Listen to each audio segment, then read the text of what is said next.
This conference will now be recorded. Okay, so today's session is going to be on labor ward prioritization stations, as we had discussed. This is on popular demand. And labor ward prioritization stations are one of the common questions in almost every exam. You would have one labor ward prioritization station. So it is very important that you do it well and you prepare for it thoroughly. So it is considered as one of the more difficult stations. But what you need to remember is that you need to have a practical approach to doing these stations. You read the instructions carefully, check the domains, check your team, check the time of the when you're taking handover. Also check your tasks. That's important, and read and reread till you understand the station.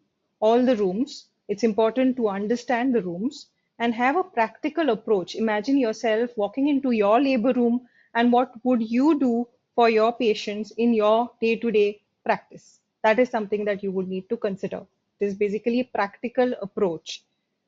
So let's begin. Okay.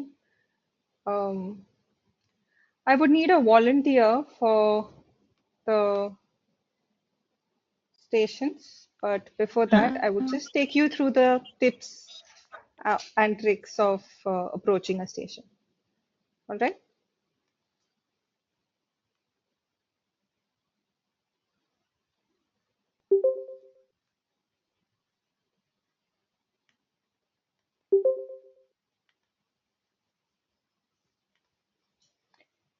Okay. So when you have your 2 minute time, what do you do? Okay. Check whether it is a structured discussion or a simulated colleague task. Okay.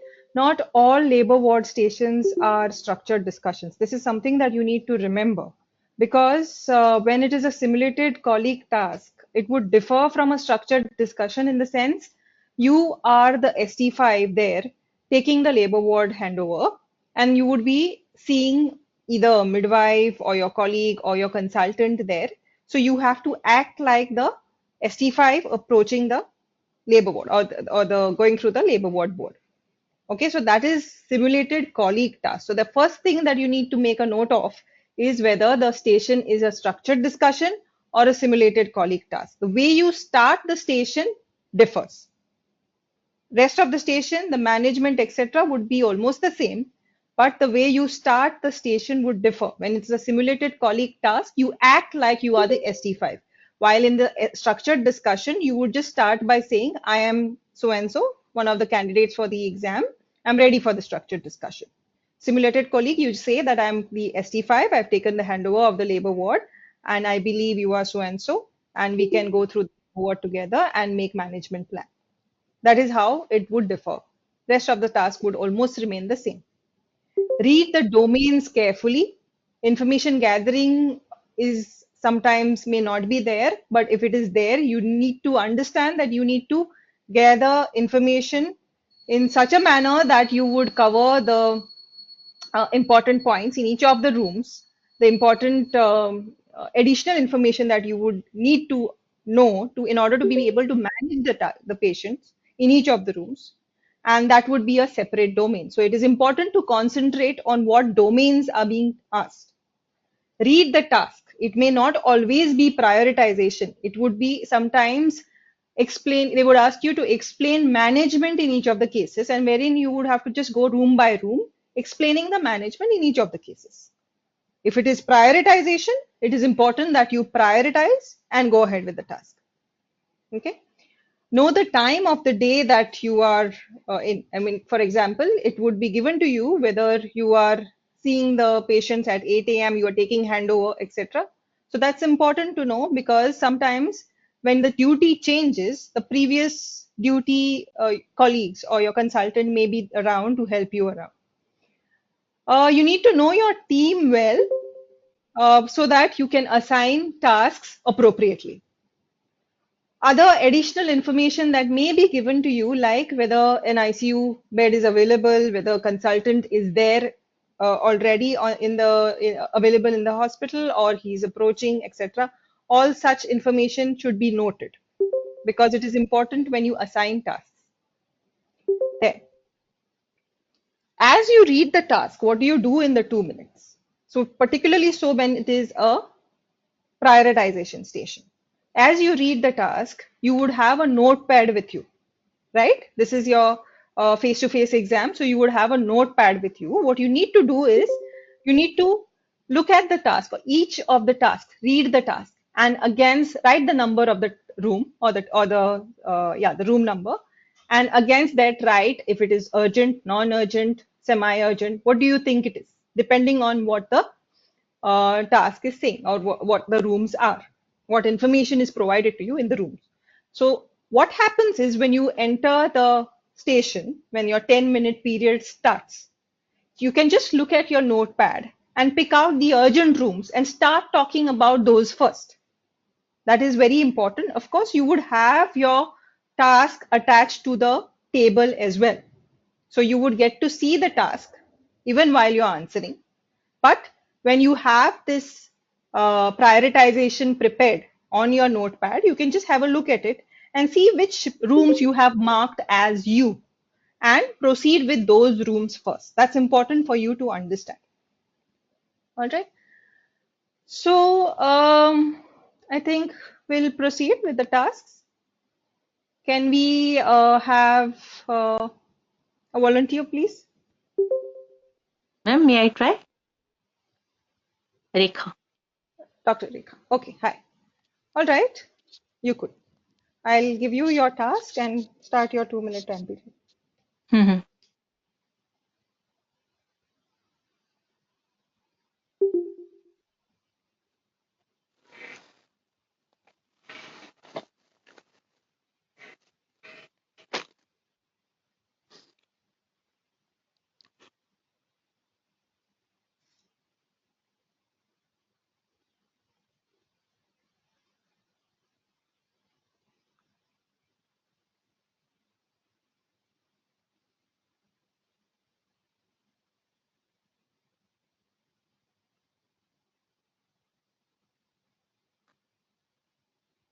Ma'am, next please.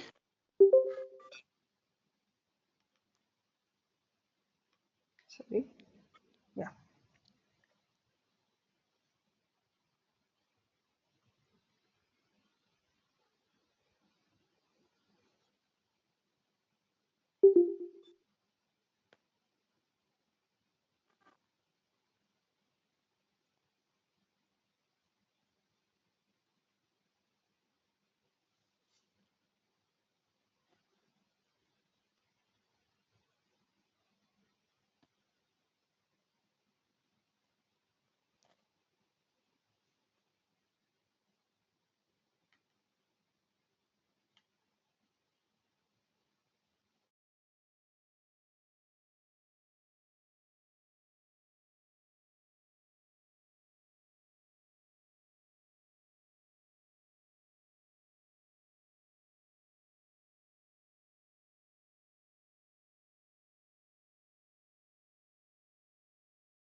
Dr. Ankita, please, first one.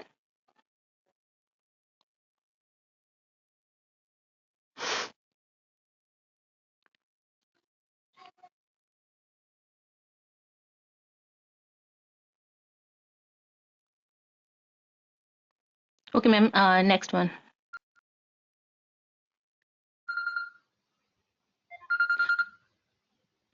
Should I start, ma'am? Yeah, start. Hello, I'm Rekha, one of the exam candidate. I go through the instructions. I'm taking handover at 8 a.m. with my efficient team, keeping patient safety at utmost priority. I will prioritize them in urgent, semi-urgent, and routine cases. My prioritization will be changed according to the scenario, and I will delegate the task according to the competency to my colleagues. So here, I would like to, a most urgent case for me is the patient is 32 weeks with a pre-prom feeling unwell. Here, I would like to know Doctor, for the. hi. I am the senior midwife and I have taken handover and I'm here Hmm. to discuss the cases with you because I need some help. Okay, I will help you in that. So, but I need some information from you, okay, to manage the cases. Sure, sure. So, okay, so here in the eight room, I would like to know since how long she is having the rupture of the membrane, her blood pressure, pulse, and the respiratory oxygen saturation. Yeah, so the room number 8 has temperature of 102. She Mm-hmm. has pulse of 120 beats per minute and her blood pressure is 90 by 60. I'm really worried about her. Mm-hmm. Don't worry. What about her previous mode of delivery? Vaginal delivery. Okay, so here, what about the CTG finding fetal heart sound and contraction? I have not done that yet. And PB is also not done yet. Okay. No. I mean to say speculum. So it is a urgent case for us. So we communication, resuscitation, and investigations monitoring, and the arrest of the cause will be done simultaneously. We need to inform our consultant, and also the anesthetic will be informed, neonatologist will be informed, and we will make sure that the cot is available. If not, then we will arrange the extra uterine transfer afterwards. Then we will ask our midwife to maintain her IV line and the say give some fluid crystallite followed by the colite. We will follow the sepsis six care bundle here. We will involve the microbiologist also, give the broad spectrum antibiotic. But before that, we will send the complete blood count and renal function test, liver function test, and blood cultures, urine cultures, and the vaginal swab. And within the 1 hour, we will give the antibiotic, and also we will catheterize the patient for the urine output, and oxygen if required. We will give the oxygen. So and also attach the CTG. And continuous CTG monitoring will be done.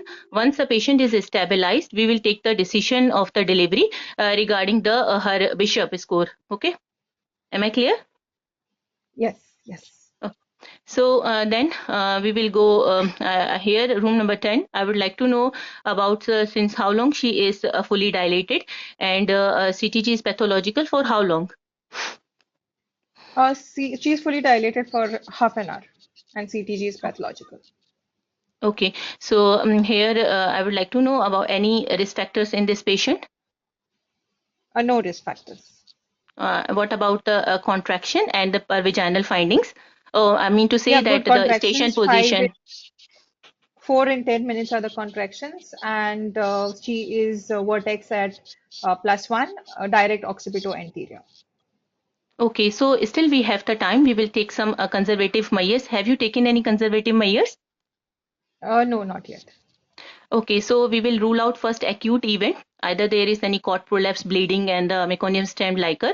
If no cord event, and we will we will keep in mind all the clinical pictures in the. We will not only rely on the CTG. So we will continue CTG monitoring will be done. Conservative measures will be taken, and if the despite the conservative measures, if the CTG is still pathological, then we will take the decision for the instrumental vaginal delivery in the labor room after taking the patient's consent.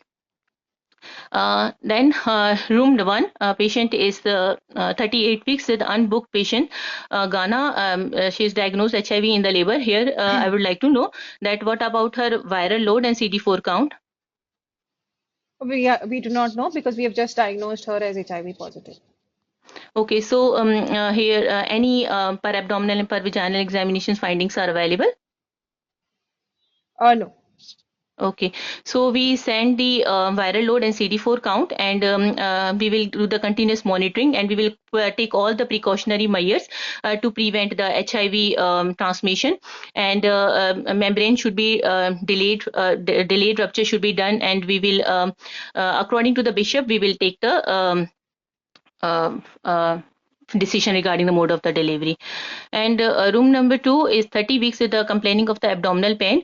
Here I would like to know that the since how long it is a true preterm labor, or the patient is having any sign and symptoms of the UTI. She is having 2 contractions in 10 minutes. A TVS Mm-hmm. was done, which shows cervical length of 1 centimeter. Okay, so cervical length is less, and so how much she is dilated? Just this much is available. Okay, so cervical length is less, and so patient is at the risk of the preterm labor. So we will need to counsel the patient. We will need to going to inform the neonatologist, and also the consultant need to be involved. And It is our semi-urgent case. I did not prioritize them. Okay, semi-urgent case, and also we will do the continuous HEG monitoring and magnesium sulfate steroid cover, and also GBS prophylaxis will be given to the patient, and we will because the length is less here, there is no need to monitor, but just we will do the monitoring, and according to the contractions, we will going to take the decision regarding the mode of the delivery. And also we do the bedside ultrasound to check for the presentation of the baby. Okay, am I clear? Yes. Yeah. So room 3 is delivered at 7:45 with a third degree tear. Here I would like to know that about the general condition observation. Uterus is contracted and pervaginal bleeding. She's stable. She's not having any bleeding. So it is a semi-urgent case. Once we will free from all the other rooms, we will, along with the consultant, we are going to repair the third degree perineal tear in the operation theatre. Documentation, debrief, and the incident reporting will be done. Room 4 is estimated fetal weight of the 4 kg and Jehovah Witness in early labor.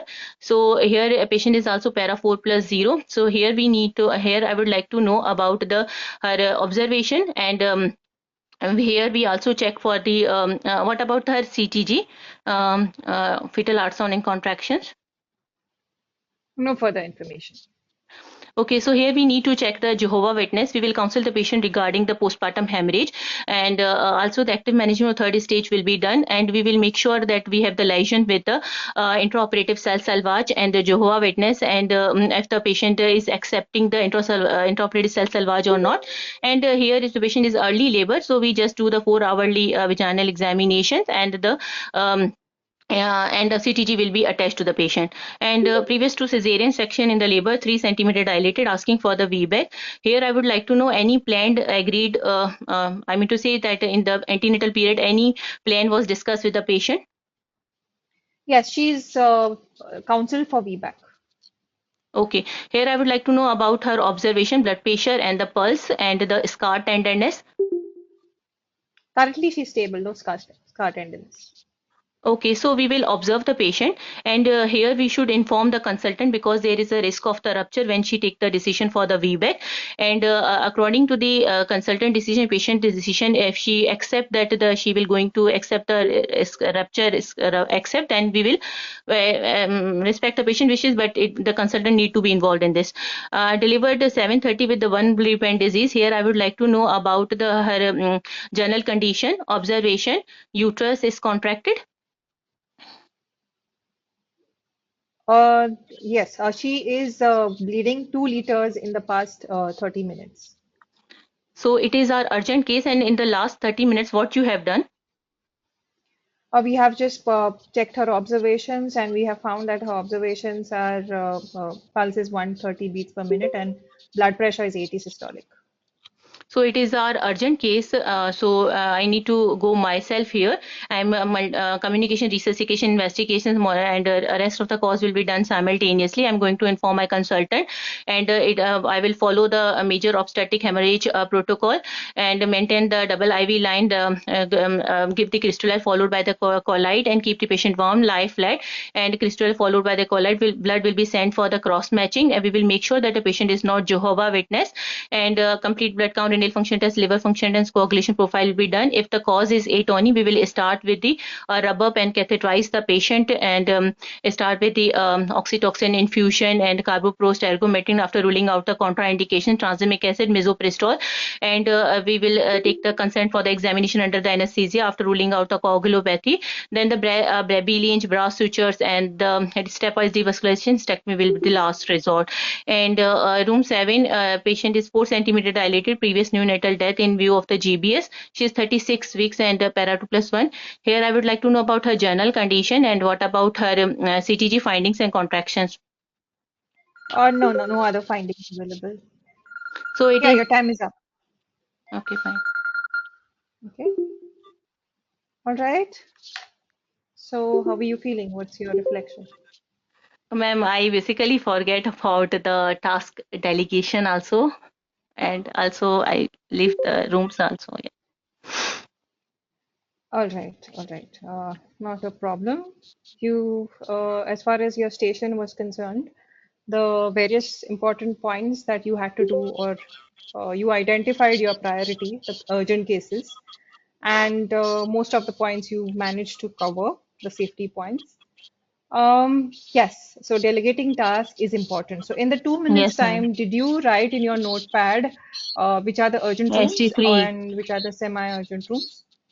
Ma'am, here 8 room I mentioned urgent room, but one Billy brand disease I thought that I will cover it first. Then, but yeah. Yes. So what you need to do is you need Hmm. to write which rooms you think are likely to be urgent. Sometimes it Urgent, may yeah. be quite obvious in the station. Like for example, let me give you One Billy brand disease. Hmm. that patient has delivered and she has been bleeding. Okay, that is one possibility, and they would give you that the observations are so and so. Hmm. That is one possibility. The other way that they can put such stations is where they give you subtle information about the patient. Okay, it Yes, would ma'am. not be clear cut from the station whether there is a Hmm. problem or whether this is Hmm. urgent, We have but to they take would the give you information then subtle after. Hmm. information. Like in this case, there was von Willebrand disease, Billy brand which disease, was yes, ma'am. yes, which was told to you that the patient had von Willebrand disease. So when you Hmm. have such information, it should strike you that this patient is likely to bleed because she's von Willebrand disease. Okay, Hmm. most patients with von Willebrand disease bleed quite heavily. Okay, Yes, depending ma'am. on the type, etc. But what you need to understand here is that if, for example, just think of you walking into your labor room and somebody tells you that there is a Hmm. patient with von Willebrand disease who has just delivered, It strikes you me would a lot. rush to Yeah. that yeah, Hmm. you would rush to that room to assess her. Hmm. So that is exactly what has to happen here. Okay, Yes, ma'am. because you are worried that that particular patient may bleed, and that is the reason they would give you this additional Clue, yeah. information, Hmm. yeah, in order to check whether you are vigilant enough to understand that or to foresee the complications that can happen in this particular patient. Similarly, the other patient who's PPROM, it is just mentioned to you that she is feeling unwell. Now, what does that mean? That could mean anything, but you Korean. are Hmm. worried. Yeah, Hmm. it could mean sepsis because she's Hmm. leaking, because she's PPROM. It could mean Yes, that ma'am. it is sepsis. So that is the reason why. Let me show you the labor ward board first. Okay, so that is the reason why you need to be uh, Worried. asking for Yeah. more information in these cases. If Ma'am, you look at the labor ward, if we do the urgent like missed that one and I did it later on, so it will deduct the marks it may not deduct your marks as such, but the thing is, when you pick up the urgent cases first first. and Then you talk about the urgent cases, you are likely to cover the urgent cases in detail. yes. So you would see, it's okay if the non-urgent cases you do not get time for, but it is not Mm-hmm. okay if you don't get time for covering all points in the urgent cases. That is the reason Yes. you need to say them first. See, it is also Okay. okay if you talk about your urgent cases later and then tell the examiners that these are the urgent cases and here I would go first now, and Mm-hmm. the other urgent case, either my senior midwife or my ST3 or Mm-hmm. whoever's with you or your consultant if he's around would attend that particular case. As long as you have identified your priority, that is fine. But we recommend that you say the urgent cases Urgent first, first. sir. Yes, The ma'am. reason Okay. is that you get to see the maximum weightage in the station would be Urgent allotted to cases. the Yeah. urgent cases. It's okay if Hmm. there is a patient, say, waiting for induction of labor, like room number Mm-hmm. 9. She's 41 Yes. weeks, hence she's for Hmm. induction of labor. Here Yes, ma'am. you're not expected to say a lot. Like that way you could spend a Hmm. good 2 minutes on that particular room. You can ask antenatal records. I would like to go through. I would like to go through her investigations, her history, etc., etc. I would like to check her observations, examination, per vaginal findings, cervical score. You can spend as much time as you want to on that particular room as well. But when you know that you are running out of time, you're just going to say, I would like to check her cervical score and pre-induction CTG and then consider her for induction. Apologize for delay. Okay, Yes, ma'am. so Yeah, yeah. if you do that, you will still pass, but as long as you have covered The the urgent cases. safety points in the urgent cases. Okay, ma'am. Yeah, Understood? I got your So point. that is Yeah. the reason, yeah, so that is the reason you need to cover the urgent cases first. Secondly, Mm-hmm. when you start the case or when you start Yes. your discussion, Yes, ma'am. always wait for the um, Consultant to talk. yeah, for the person to talk. Like here it is mentioned to you that you are the Senior you are midwife. about to see the senior midwife. Okay, so you Yes. are about to see the senior midwife who has taken handover, and Mm. you want to discuss the she wants to discuss the case with you. Okay, Yes, ma'am. I got so your point. Hmm. yeah, so you are supposed to be talking as if you are the ST5 and you are about to Hmm. see your senior midwife. Okay, Yes, ma'am. I got and your point. Yeah. yeah, I think there is an error here. This should have been a simulated colleague task. I think there must be some error. Okay, so this should have been a simulated colleague task. That was an error here. Okay, ma'am. So Yeah. Okay. yeah, but it is mentioned to you here in the station that you are about to see the senior midwife. It would be mentioned as a simulated colleague task. But even if it is a structured discussion, it is not right for you to just start the discussion. Yes, Okay, ma'am. it Yeah. is important that you um, Wait for wait for the the. examiner to ask questions. Yes, All ma'am. I right. got your point. So Yeah. once the examiner asks questions, that's when you proceed and listen to what he's asking. Like, for example, he would be asking, tell me the immediate management steps. In that case, you do not have to go on to talking about, what you're going to do later in the theater, for example, in the MOH patient. Uh, if it's not controlled, you're going to shift her to the theater. But then you are not expected to talk about Like, ma'am, after the the further examination under management, the basically. anesthesia, we need to mention afterwards. We did not mention anything. Sorry, I didn't get I your mean to what say you said. that you are saying that we will mention up till the examination under anesthesia. Afterwards, we need not to mention here, like the brass switches and V-lange, everything. That's fine. Yes, it's okay if you get time, you can come back and you We manage can it. talk Okay, further. I mean you can Okay. talk about it. So Hmm. if you don't have time, I mean if you when you are covering your stations, say what is required, like immediate steps. Sorry, just say the immediate steps and then proceed to the next room. Okay. Okay. Okay. Get your point. So yeah, so then going to the room. So as we have identified here, or we have an idea that room number 6 and room number 8 are 8. likely to be Hmm. very urgent, and also room number 10. Okay. Yeah. When you Yeah, ma'am. identify that these are the urgent rooms, you look at your task, you look at your team, who's there with you. All right. Yes, So ma'am. in room number 7, you have your sorry, in room number 6 you would go as an Bye. ST5, Yeah. right? Because I you mean, have to eight. manage this Eight patient. in the 8 room. I send my ST3 here. Because You can send your she just ST3. need, yeah, she just needs Yeah, some yeah, monitoring that's right now. Yeah. yes, you can send your ST3 in the room number 8. You would go to room number 6, 6. and in the room number 10 you have your senior Senior midwife with midwife, you. midwife. Yeah, she will be. Yes, you Yeah. could request her to um, kindly go to the room number 10. Okay, you are Yeah. seeing the senior midwife. So you can say in the station, could you please see this patient in room number 10? Okay, that is a Okay, we polite will way of request saying, her. Okay, ma'am. yes, Okay. you would request her, could you please see this patient in room number 10? That is how you would do it. Okay, so Dr. let's go to Ankita, the as a patient, like we are taking the handover, the senior hmm, midwife wants to talk the handover with me, and at the same time, I will request her to go to the room 10. yes, correct. Okay, fine. That's Yeah, what fine. is happening here because you are deciding that you would be going to room number 6 and your senior midwife would be going to room number 10, and your ST3 in the meantime would carry out the steps necessary in room number the one with the sepsis. Yes, I get your point.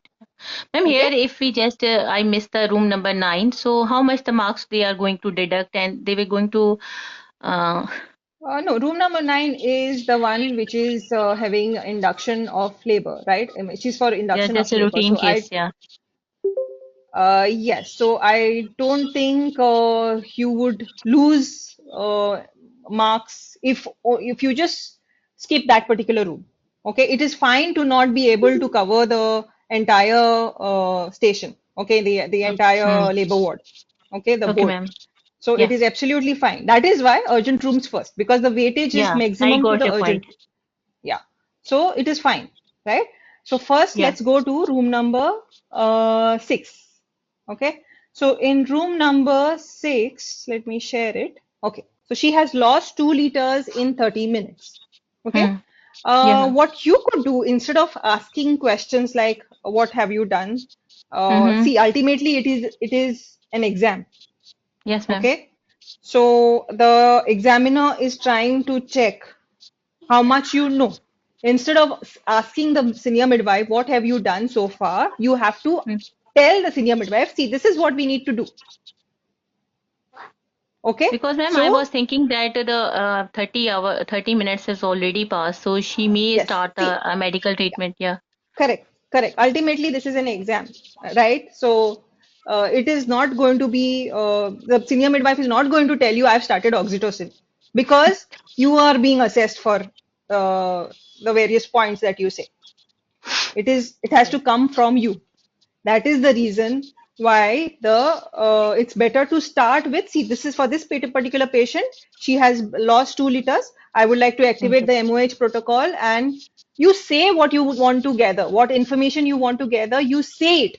If in that particular information, if there is something already there in the further information provided, the midwife will tell you. Okay, because ultimately it is not an actual task, it is an exam. So the examiner has to assess whether you are saying those points. What is the point if the senior midwife tells you that I have started oxytocin, I have started IV line, and I have started blood for her, which she So, would ma'am, have if done she by already now? done anything, then I need not to repeat these things. That's why I asked that what you have done in the last 30 minutes. No, no. See, it's rather than putting that question, you say this is Yes. what is to be done. Okay, they Okay. will not Okay, tell ma'am. you, I have started oxytocin. They will not tell you, because that has to come from you, because you are the one who is being Okay. assessed. Ultimately, it is an exam, it is not a real scenario. So, Correct. Dr. So Ankita, it is an just we will ask the question that what are the correct, observations, amount of the bleeding and uterus count, then we will start the correct. management. Okay, thank you. Yes. Yeah, So okay. you say that this is an obstetric emergency. Can you see this? This is an Yes, I see. obstetric emergency, and Mm-hmm. you would like to activate the MOH protocol. Yes, I Okay. mentioned, yeah. Mm. So you say that you would start the steps. This is very important that you say this particular answer. It's very common. Almost every labor ward station will have a major obstetric hemorrhage in some form or the other. Maybe abruption, maybe PPH or rupture or whatever. It will have this particular MOH protocol that you have to elaborate. So you say that I would start the steps of resuscitation, communication, investigation and monitoring, and arrest, not one after the other, all happening simultaneously. So you're assigning tasks. So all should happen simultaneously. Okay, that is very, very, very important. Okay, Yes, I resuscitation, mentioned, yeah. communication, Mm. investigations and monitoring, and arrest of bleeding simultaneously. In Mm. resuscitation, you would say, I would check airway, breathing, circulation, pass 2 wide bow Mm. IV cannulae, 14 gauge, IV fluids, crystalloids 2 liters followed by 1.5 liters of colloids, oxygen 15 liters per minute, monitor the urine output, continue monitoring on the Meows chart, keep her warm and keep her flat. Important. Okay. Then communication, inform the consultant anesthetist, most important. Okay. Consult your consultant and the anesthetist. Blood bank, hematologist, porter, scriber, senior midwife. Okay, senior midwife is already there with you, so you don't have to say it. Investigations and monitoring, send blood for cross matching, 4 pints, PEC cells, complete blood count, renal function test, liver function test, coagulation profile, and continue monitoring. Arrest would be first step in the management of PPH when it happens in after vaginal delivery is uterine massage. Very, very important. Okay, first step, uterine massage. start the oxytocin, empty the bladder, start the oxytocin, oxytocin, methergine, carboprost, misoprostol. Again, whether you need to say the doses are No, important no in a need to structured mention mid discussion. doses, but not in the labor No, it's not so. authorization. No, no. In one of the exams, they had asked specifically for doses.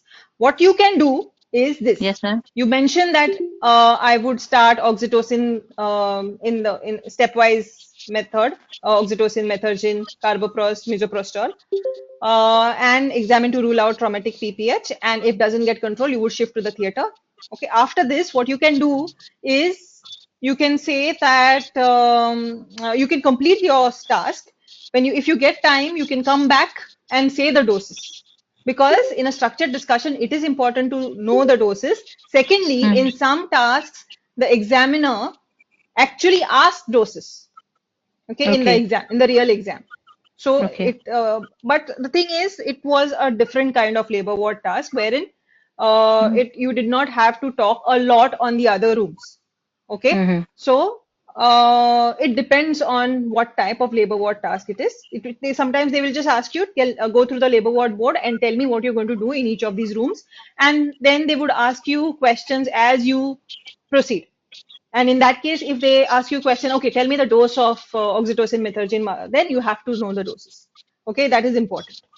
Okay, then let's go to the room number 8. The room number 8, basically, when the further details were provided to you, Hmm. you need to say that there is a possibility of sepsis because there is tachycardia, Hmm. 120, there is high grade fever, blood pressure is on the lower side. So you need to consider the possibility of sepsis, chorioamnionitis, and other infections. Say that this is an obstetric emergency and you would activate the sepsis 6 care bundle. You would pass IV line and collect complete blood count, renal function test, CRP, serum lactate, blood culture, vaginal swab, urine routine, and midstream urine for culture. Put her on CTG. Observation to be charted on a Meows chart, urine output saturation to be monitored, IV broad spectrum antibiotics. Saying the word broad spectrum is important. Fluids, oxygen, and do a detailed clinical examination from head to toe, including respiratory system examination, per speculum per PV examination, and delivery to be planned. Here, consultant opinion is important. Okay, so Same involve the information. consultant, and when you say these things like I would involve consultant, I would involve the neo, this thing Hmm. I think you missed. So I would No, ma'am, involve I consultant, mentioned that involve. we will involve the consultant and delivery will be decided according. First, we have to stabilize the patient. Okay, fine. So involve the consultant, involve the neonatologist, and these points would be counted under communication with Ma'am, colleague. You are steroid assigning we the are task. giving the steroid we will give in the sepsis patient. Exactly. That's the relevant question. So what you need to, that is why I have put in bracket after discussing with consultant. Because it is not Okay. clear whether it is completely contraindicated in sepsis or whether you can consider because you're delivering a very premature baby. So Mm-hmm. it is not very clear. That is the reason you have to say that after discussing with the consultant, you would have to consider steroids and document and counsel the patient. Okay. Ma'am, here So we another need to important. mention regarding the cot or not, regarding the cot availability. We Yes, need to you can mention. mention. You can mention. Yes, you can mention. Okay, fine. But this Okay, patient, you're fine. not going to. Yes, you said extra uterine. So this Yeah, strike ex them. utero, Yeah. sorry. So Mm-hmm. you are not going to transfer the patient. You're The going to intrauterine, deliver yeah. her here. So the Hmm. immediate Hmm. management is deliver her here. Okay. So Okay. then another important thing in the MOH patient is since she is von Willebrand disease, you have to consider factor replacement. Okay. So that is another Mm-hmm. additional point. As far as the room number 10 is concerned, she is pathological CTG. But remember, when it is the CTG is pathological, as is repeatedly mentioned in the NICE guidelines as well, you do not treat the CTG alone, which is why you have to examine, you have to rule out any risk Full clinical factors, you picture have into to, take into yeah, account. you Hmm. have to take into account the entire clinical picture. If it persists, then you deliver the patient.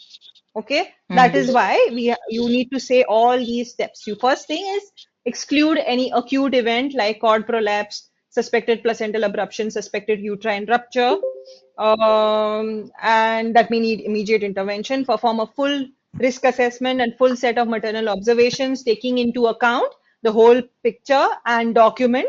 You can talk to the mother and the birth companion, consider the possible underlying causes, and start conservative measures as indicated. Like if there is hypotension, correct the hypotension. Okay. Examine the fetal position station. Okay. Check what are the findings, and if persists, if it persists to be pathological with additional risk factors, you would have a very low threshold for delivery. So in most of the cases, such a pathological CTG, you would consider delivery. Okay, so here your senior midwife would go, and she would do the needful. Because why senior midwife? Because as you recollect from your NICE guidelines, when the CTG is pathological, it is to be reviewed by senior In senior midwife midwife. and Hmm. consultant. Okay, Yes, when it ma'am. is suspicious, it is to be reviewed by senior midwife or consultant. Can we uh, can uh, can we mute the others, please? There is a lot of disturbance. Okay.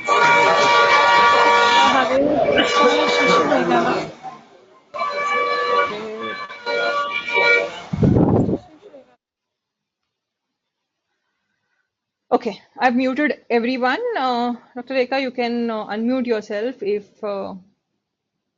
yeah, all right. So you will do the conservative measures and see if it is coming back to normal. If it doesn't come back to normal, you deliver. So you deliver depending on the findings provided, either a forceps delivery or a cesarean section you can conduct. Okay. Then going to the next, the other rooms, these are the urgent rooms that we have covered. So now, sorry, going to the first room. The first patient was HIV. She's diagnosed for the first time in labor. So when she's Yes, ma'am. diagnosed for the first time in labor, you have to give her 4 different antiretroviral therapies. You need not know in detail. You can say combined uh, antiretroviral therapy, and you say that you would involve MDT. It's fine if you do not remember these drugs. It's not something that you should, and in the exam, it's possible that you may not remember. But these are the drugs that you would need to give. The thing you need to remember is that you have to involve your neonatologist and consider post-exposure prophylaxis for the baby. That's important. Okay. And if the delivery is not imminent, and like if she's about to deliver, then yes. But otherwise, cesarean section. You said about delayed rupture of membranes. That's not true. If you have a patient who is diagnosed in labor, you may have to consider a cesarean section. Again, depends on how fast you can get the her viral load, her CD4. But if she's not on treatment, diagnosed for the first time, her viral load is likely to be high.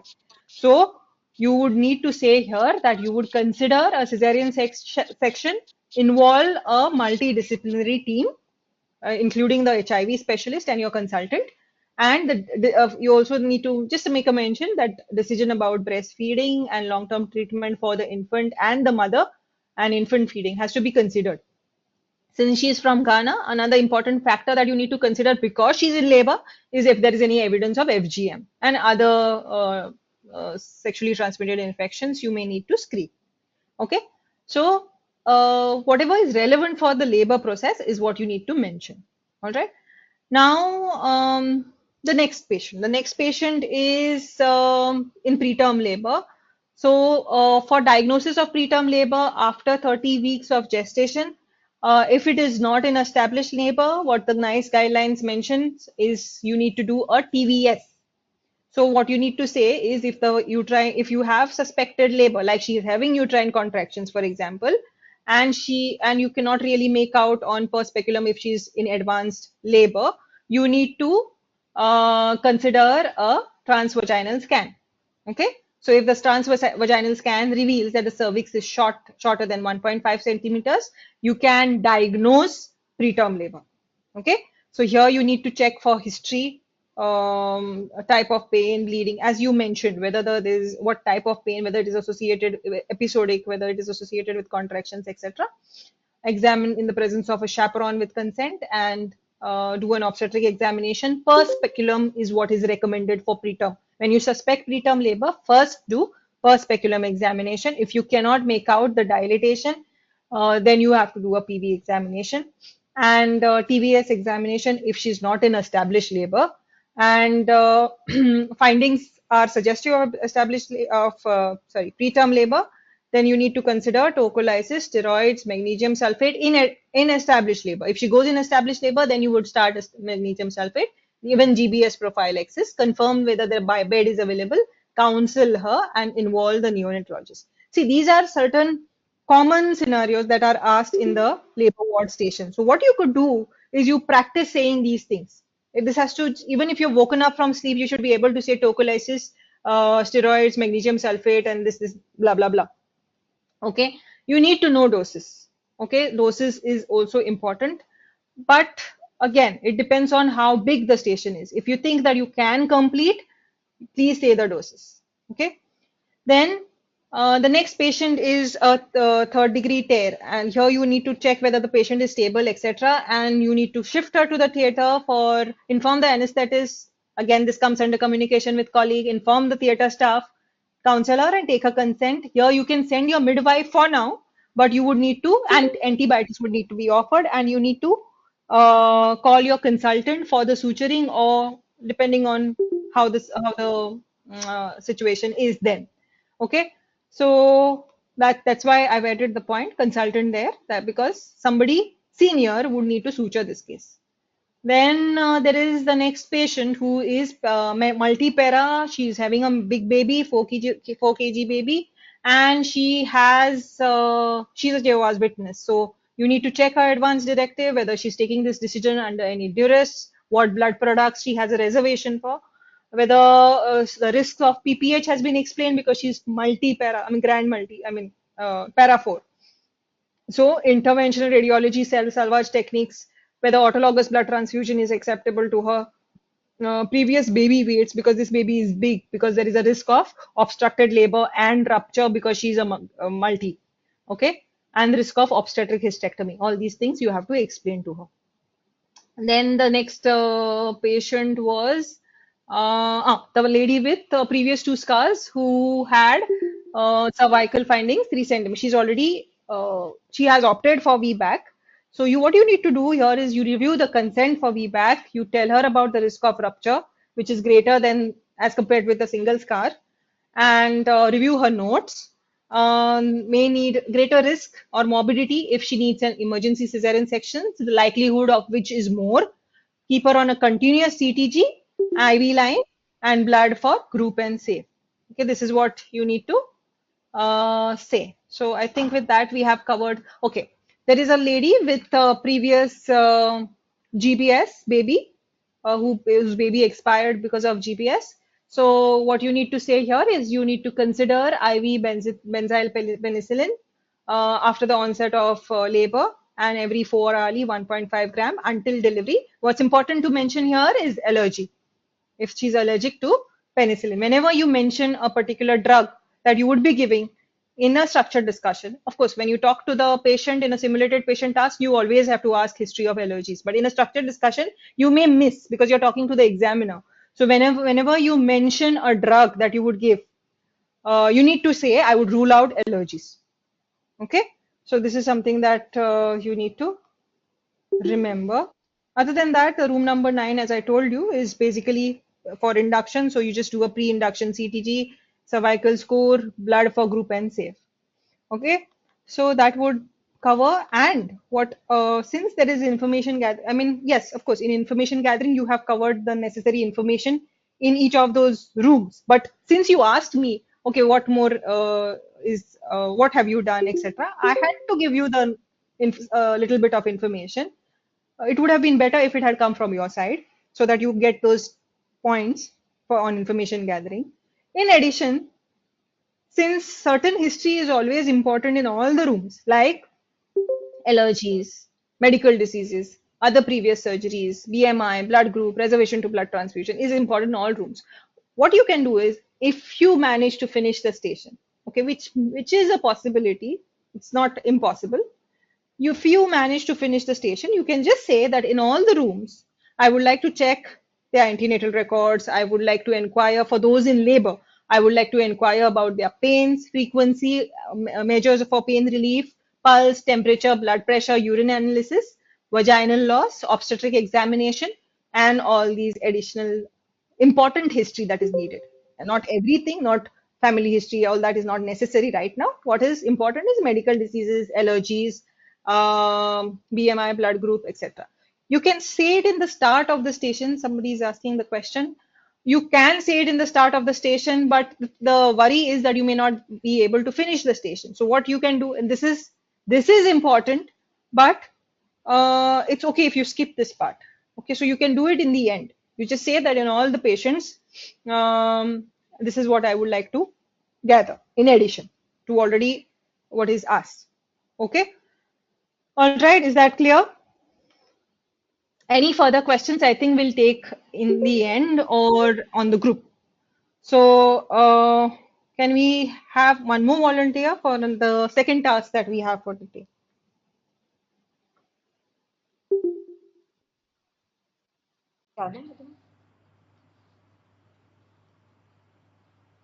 Sorry, Can I do task? Dr. Sheetal. Yeah.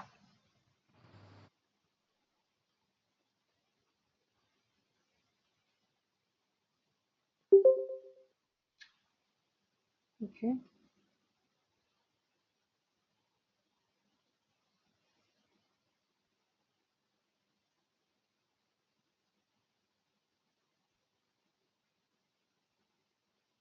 Okay. Here.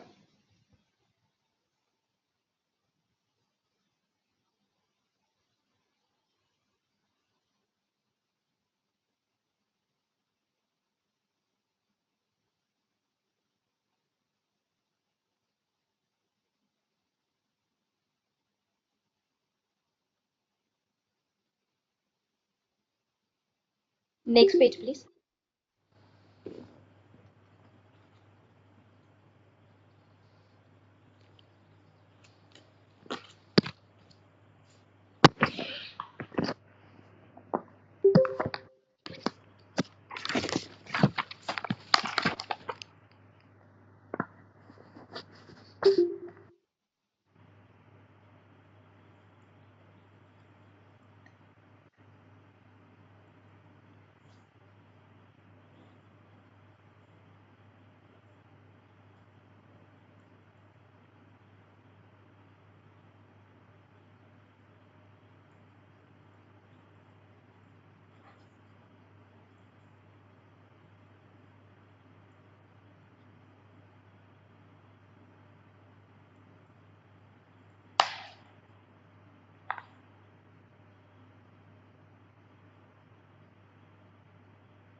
Do I have the staff available?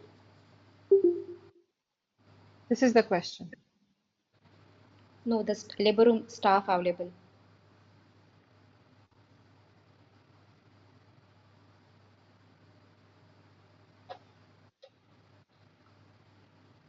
Next page,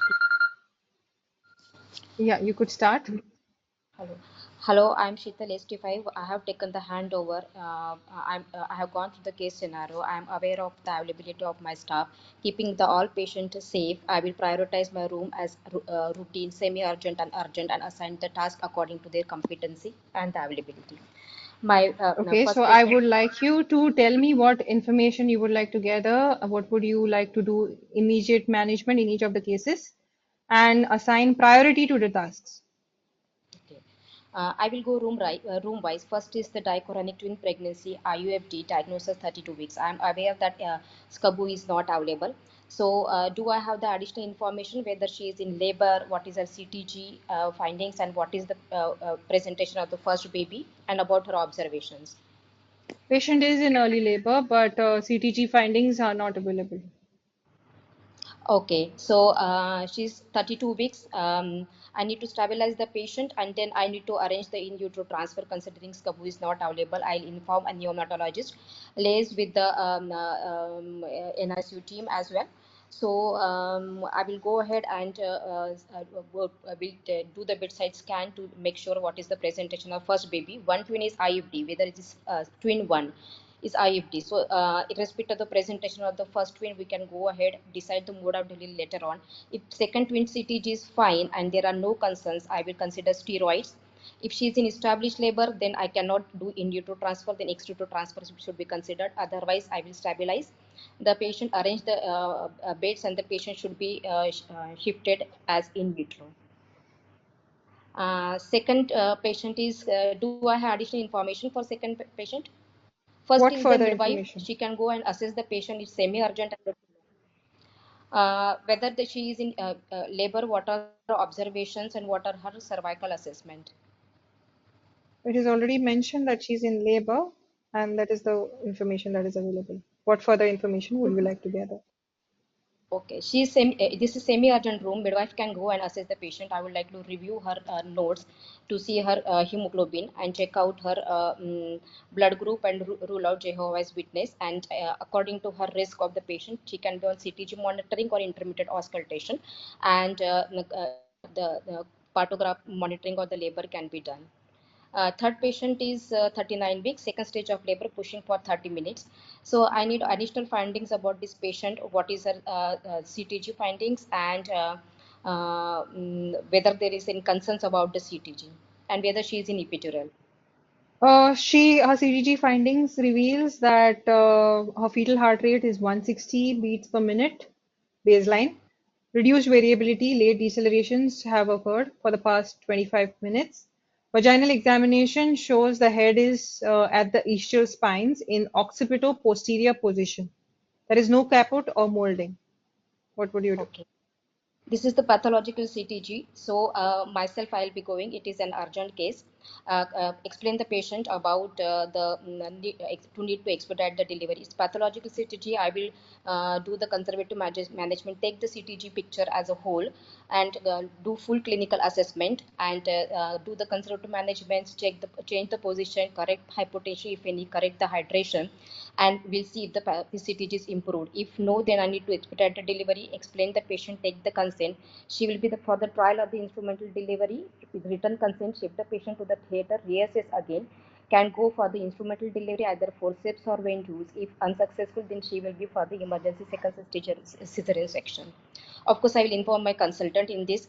Consultant will be there either doing the difficult delivery, difficult instrument as it is the mid cavity instrument, or section also the consultant will be doing. So it is the urgent case. Next is 40 weeks uncontrolled diabetes, macrosomic fetus, 36 weeks previous cesarean section.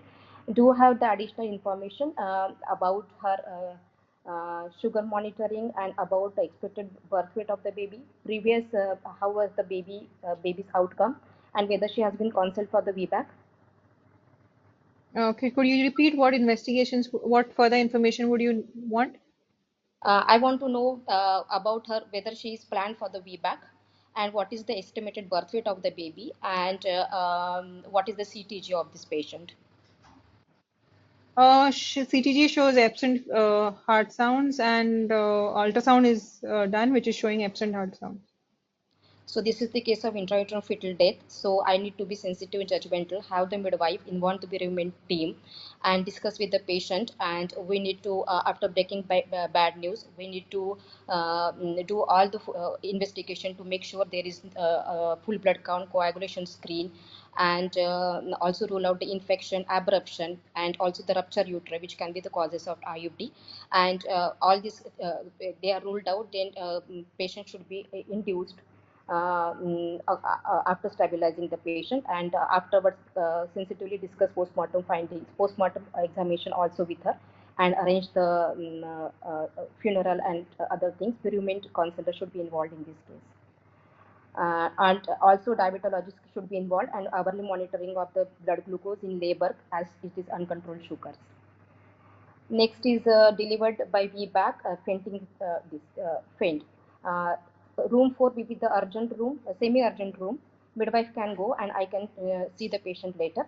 This is the urgent patient as she is feeling faint. Do I have the additional information about her observation What about her further bleeding? information do you need? What are her observation, any bleeding she has, and what was the estimated blood loss at the time of the delivery? Her pulse is 120 beats per minute. Blood pressure is 90/60. There is no much bleeding per vagina. Okay, so this patient, my anesthesia registrar can go and see at present. So full observation, we can do the repeat blood counts and just do the per abdomen examination to see that uterus is well contracted, how is the bleeding, and if observations are fine, then we Her on maybe. per abdomen examination, uterus is palpable above the umbilicus and deviated to the left. Okay, then observations, I need to know whether she has any abdominal pain, any scar tenderness, any tachycardia, hypotension. Then I should consider the possibility Observations of are any. provided to you.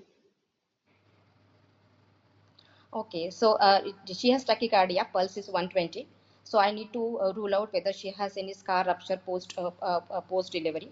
So this is an obstetric emergency. I will inform my consultant. I will myself go and see the patient, assess her and clinically. And if I am considering the rupture uterus, then this patient should be for the examination under anesthesia, and also rule out the other causes of tachycardia other than the rupture uterus, stabilize the patient by ABC protocol, and then involve consultant shift to theater and manage her accordingly. If it is rupture uterus, then she will be for the laparotomy and the repair of the uterus.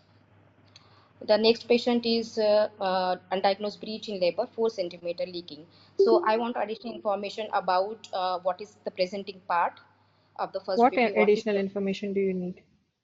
what is the presenting breach, what is the type of the breach, what is the expected birth weight of the baby, and whether the patient has been counseled for the vaginal breech delivery. Anything else would you like to gather? CTG as well. Okay, she is 6 centimeter dilated. Her station is at +1.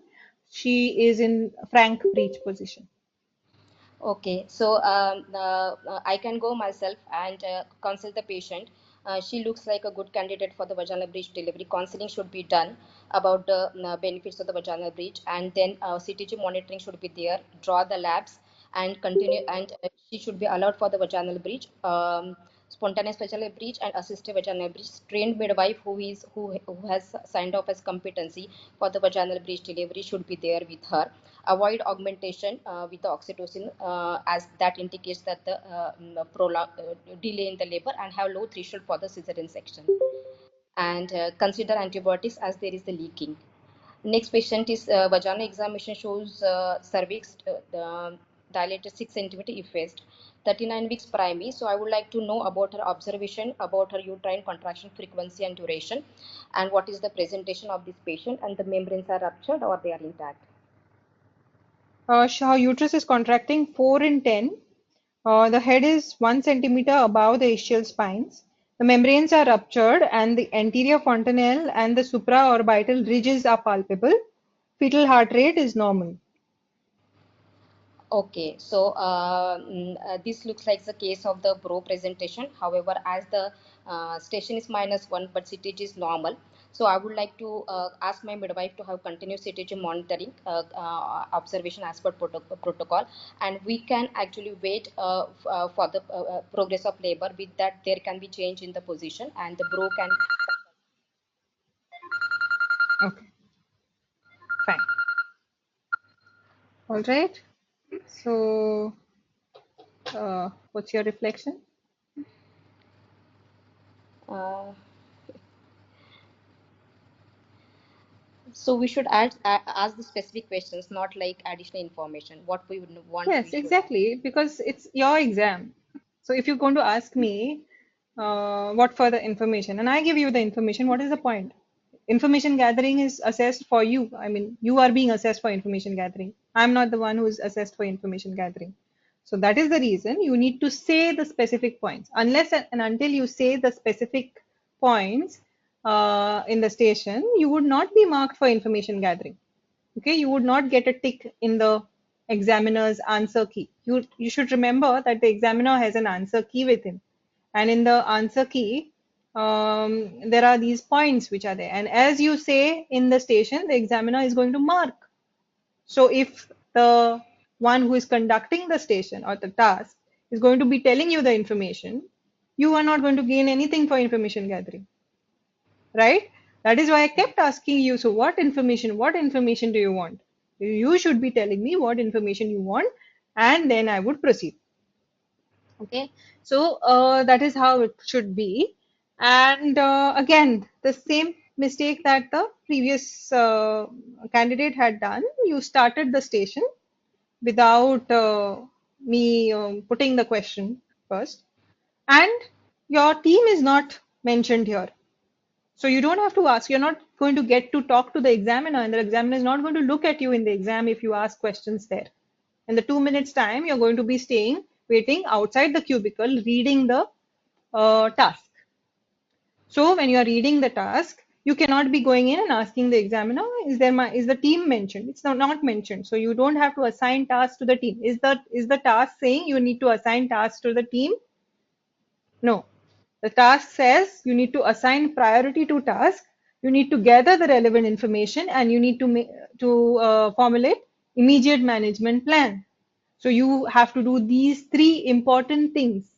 And when whatever is mentioned in the task, if that is not covered, you are likely to lose points. Okay. So you have to just say whether this is urgent, semi-urgent, non-urgent, not urgent, and you have to gather the relevant information, and you have to tell the immediate management.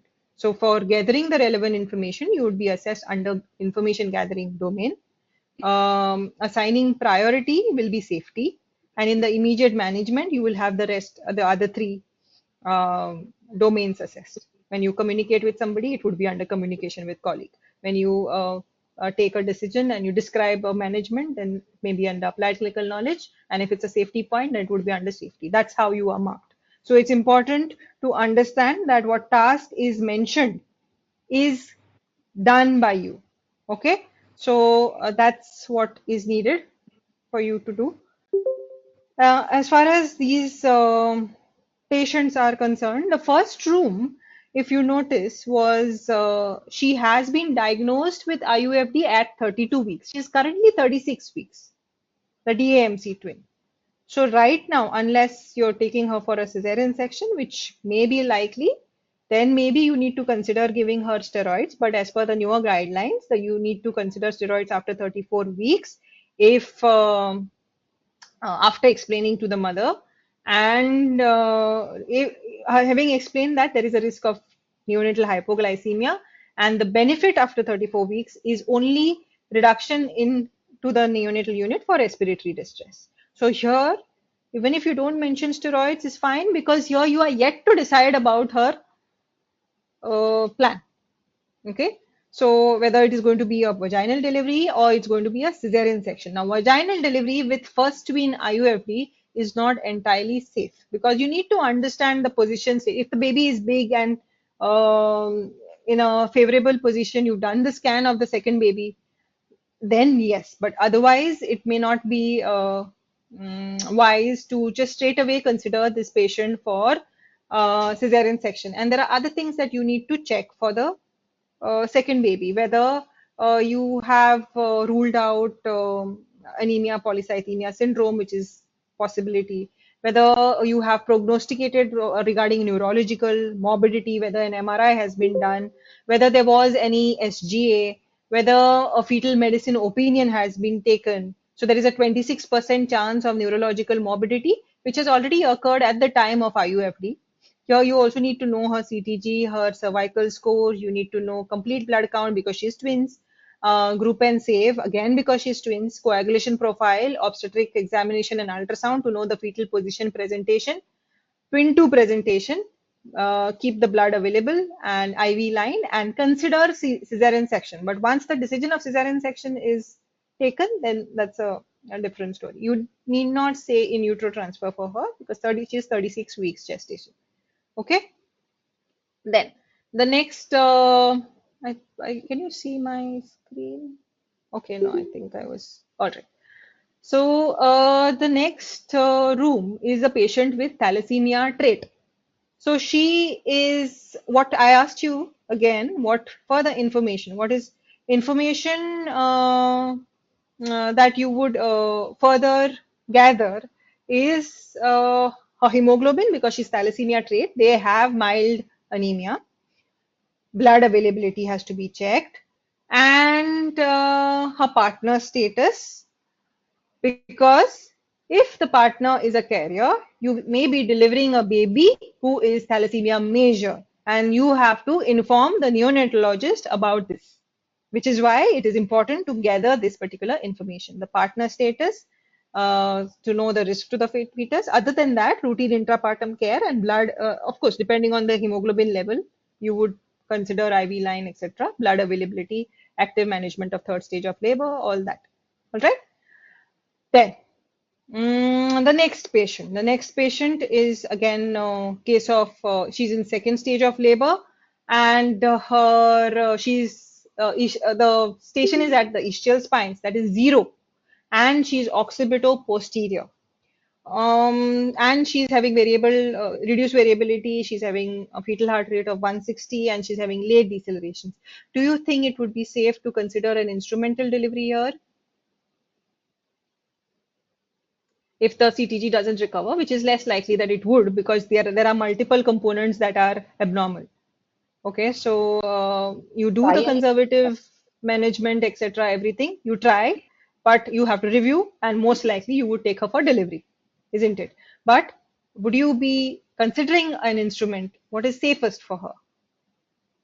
No, I mean trial of instrument in theater we will assess, and by the time its station comes down. Uh, yes, but she's in occipito-posterior position. Station is high, so it is likely to be a mid-cavity forceps. Of course, unless you have the expertise, etc. But what is the safest? You say the safest, and as long as you justify why you're saying cesarean section, you can say in the station that considering she is already having pathological CTG, her station is high. It's not like it's occipito-posterior plus 2. The station is 0 plus and occipito-posterior. So it is a mid-cavity forceps, which is a very difficult forceps. In addition, it is occipito-posterior. It's not OA and mid-cavity. Okay.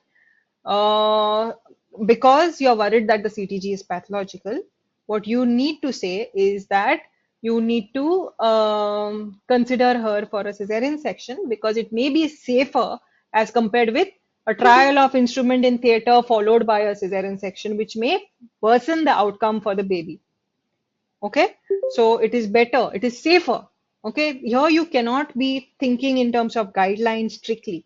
As long as you justify and you make it clear to the examiner, I'm worried for the safety of the baby, and this is why I would consider. Plus, her cesarean section may not be as difficult as a cesarean section done in second stage for a low station, +2 station or +1 station. Okay, so she's at 0 station. So you have to weigh the risks and the benefit of doing an instrument versus doing a cesarean section. So as long as you give a clear logical reasoning, they will accept it. All right, so don't straight away blindly say because it is the protocol, don't blindly say I would do a instrumental delivery. If that fails, I would do. No, you have to keep in mind that the baby is already compromised. Would you want to compromise the baby further? No. That is why you may have to consider a cesarean section. That's the logic behind it. Okay, so then the next patient again is macrosomia. She's having a previous cesarean section. She is diabetic.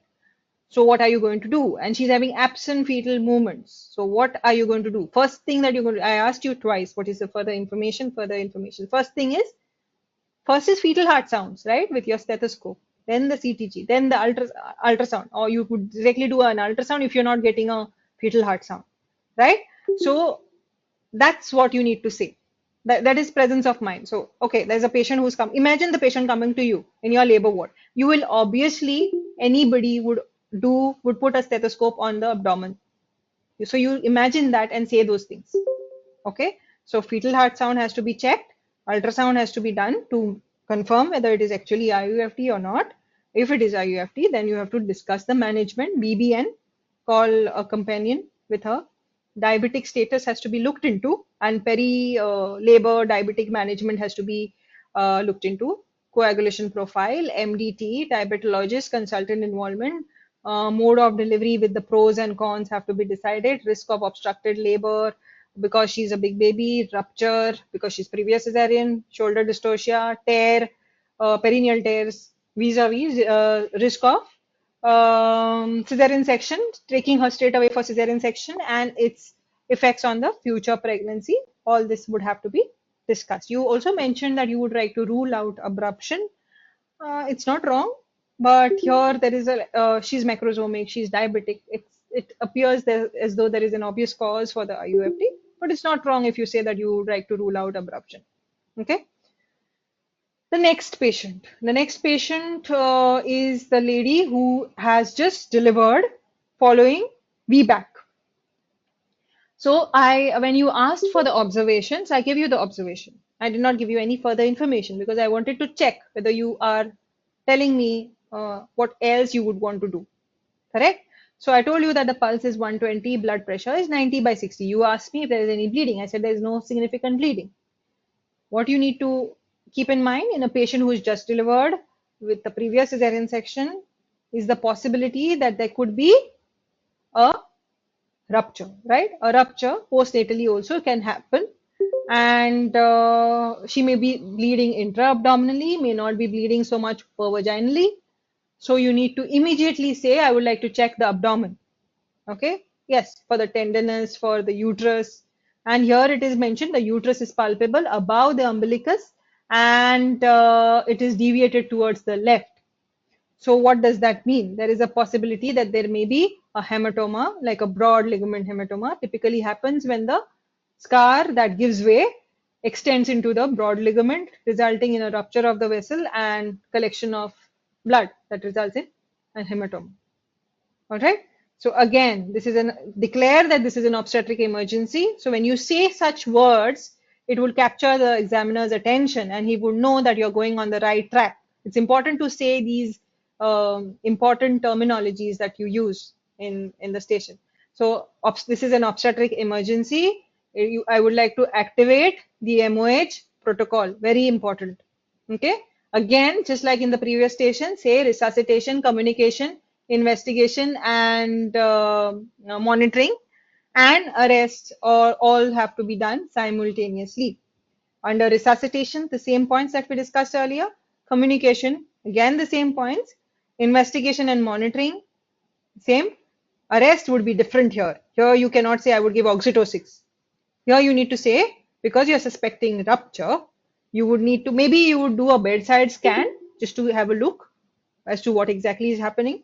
Okay. And you would shift the patient to theater after consent, after informing the anesthetist, after informing the theater staff. Again, this informing bit is very, very important because it is under communication with colleague. And here there is no assigning task to your colleagues. So whatever you say here and there, I would inform my consultant, I would inform the anesthetist, I would inform the neonatologist, is marked under communication with colleague. And there are very few points, so it is very easy to lose marks on communication with colleagues, the domain. And it is very easy to score by just saying these few things, like saying diabetologist in the management of the patient with diabetes is important. Okay, so you would need to shift the patient after consent, after informing the relevant staff, and after IV antibiotics, after ruling out allergies, most important. And you examine, basically you examine to rule out the trauma. So this is going to be a traumatic PPH.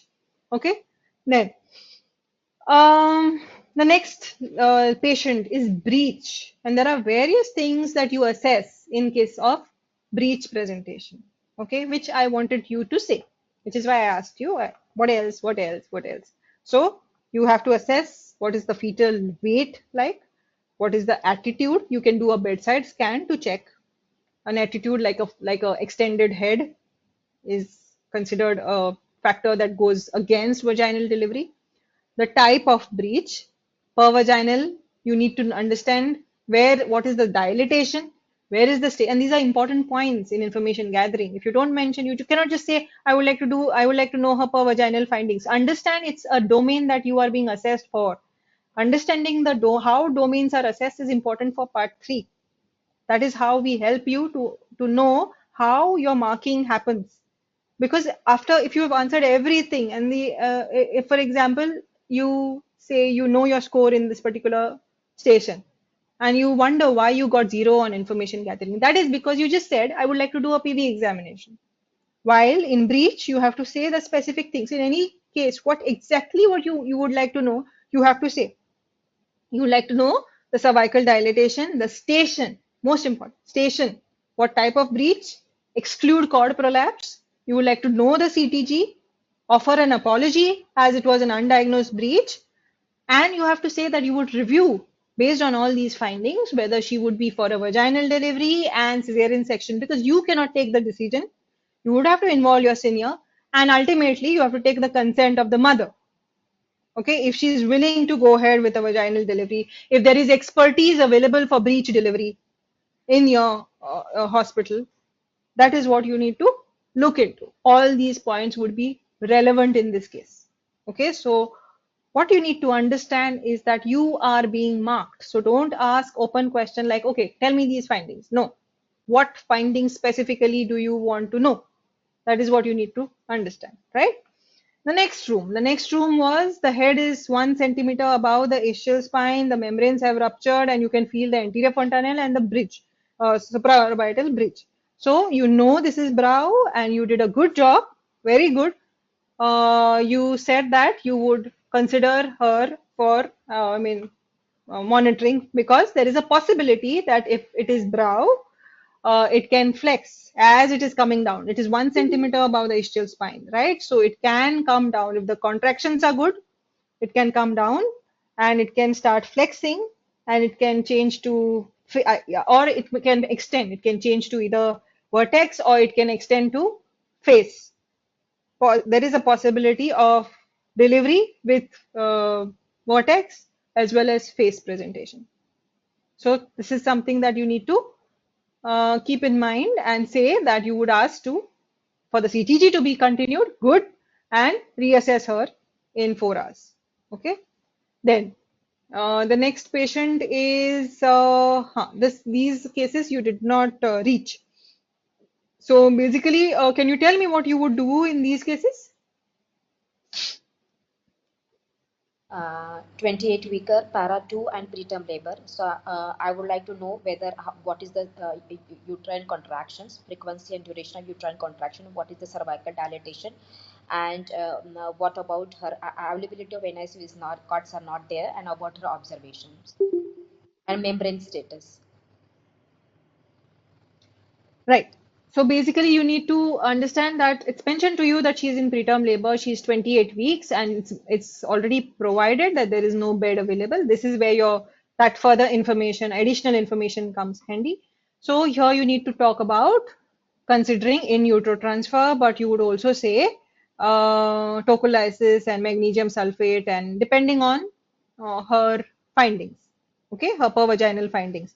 Remember, she is less than 30 weeks. So, as per NICE guidelines, in such a case, if you have suspicion of preterm labor, you would treat as preterm labor. You don't have to do a TVS and diagnose as and make a diagnosis of preterm labor.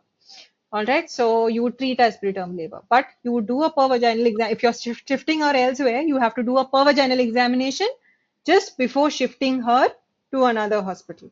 Okay, because if she goes in labor, advanced labor, your in utero transfer would not be safe. So whenever there is in utero transfer involved, before shifting to the other hospital, you need to check whether she's safe for transfer. Okay. Let us ask somebody else for the next two rooms. What would you do? Anybody from amongst the attendee? What would you do in the next two rooms? What additional information would you want to know? So first is information. One of the tasks is information and management. So what would you like to do in the next two rooms? Anybody? Akanksha? Yes, ma'am, I'll try. So the patient in room number 9 is a 41-weeker patient. She's a primary gravida and she's known case of ulcerative colitis. I would like to know what medications she was on and was she taking long-term steroid, and I would like to know her per abdominal her vitals, the pulse, blood pressure, temperature, and her per abdominal uterine contraction, the fetal heart rate, CTG trace, and I would like to know her per vaginal examinations, the cervical dilatation, effacement, position and status of the head, and whether the membranes have been ruptured. All right. So this patient is a case of ulcerative colitis, and currently she's symptom free as she's undergone proctocolectomy 2 years ago. Now, what would you do? Ma'am, this is a semi-routine case for me. I will just do a continuous CTG monitoring for her. Ma'am, was she taking steroids? No, she's not. Okay. No, Yeah. she was not taking steroids. Okay. So, ma'am, this is a semi-routine case for me. We will be continuously monitoring the patient and wait for spontaneous progress. Uh, Ma'am, Okay. should I? So, yeah. So another important thing that you need to remember is when there is history of proctocolectomy, you may need to consider a, Ma'am, a cesarean surgeon. section. Okay. Acha, okay, ma'am. Okay. I was not aware of. So, Okay, okay, yes, ma'am. yes, so that is another important thing that you need to consider because she has this history of proctocolectomy. Secondly, okay, Carrying on. so Okay. other things that you said were good because you mentioned steroids particularly. It's important because accordingly you have to shift to IV steroids later in labor. Okay, and other drugs that Stress you need stress. to know if Yes. her current symptomatology as far as ulcerative colitis is concerned. All right, so Okay. that's Okay. important. Then Okay, room ma'am. number 10, anybody else? Fareen,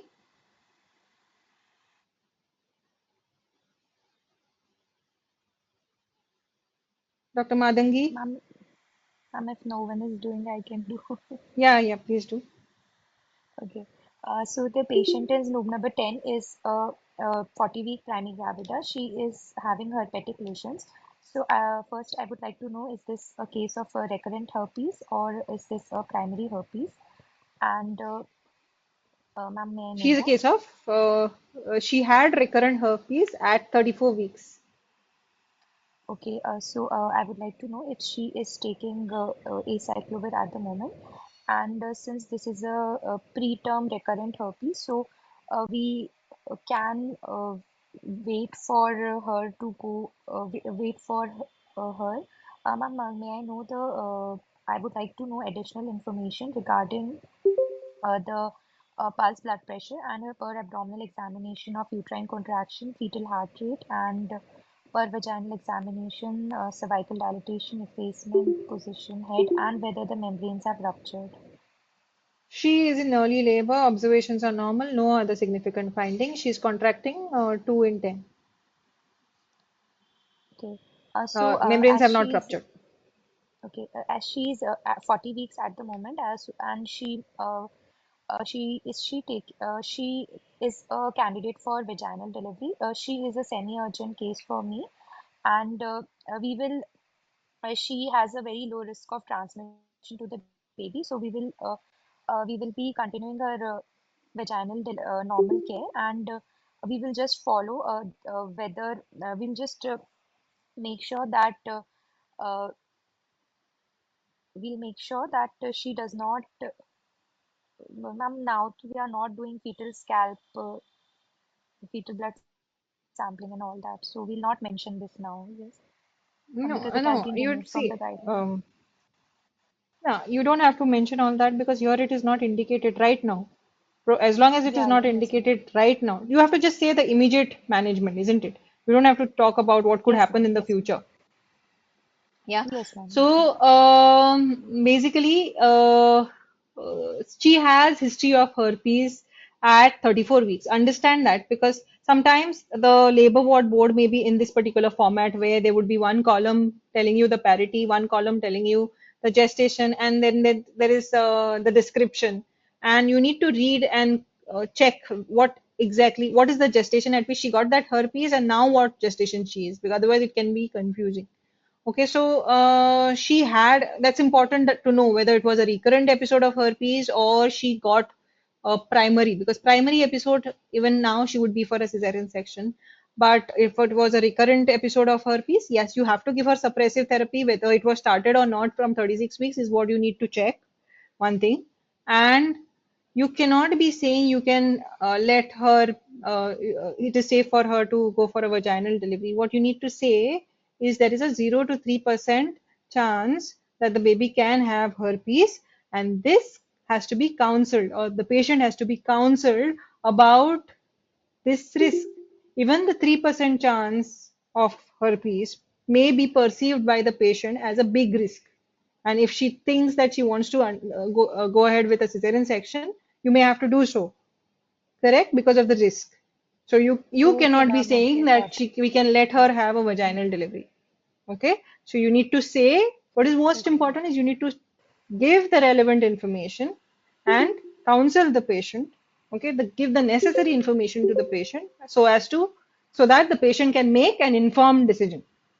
Okay, so Okay. you say that you would explain and counsel, she's in early labor, you can counsel the patient regarding the 0 to Risks and 33% benefits risk of, of yes. uh, the baby getting herpes, and that if this risk is high for her, she may consider cesarean. Otherwise, most of the cases you can consider for a cesarean, for a vaginal delivery.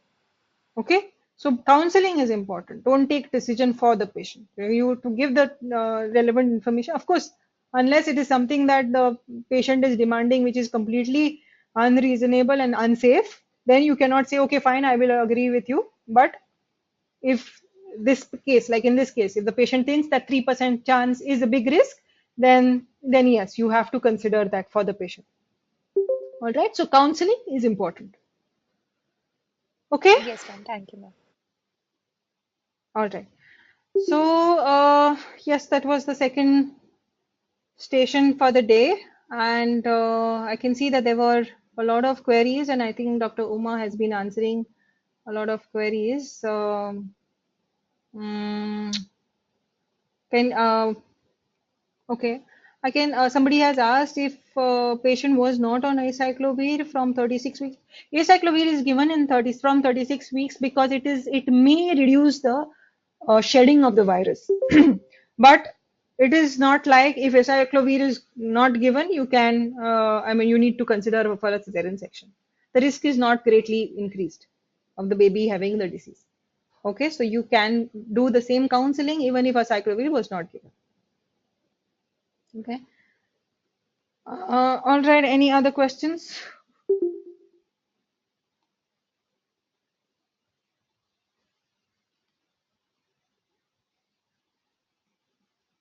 Or what you could do is whatever queries you have, you could put it on the group, on a Excel group, so we could answer. And some feedback would be helpful for us. And I really hope you would be in a better position to do such stations. One of the difficult stations, or considered as one of the difficult stations in the exam. So I hope things are clear now on. All right.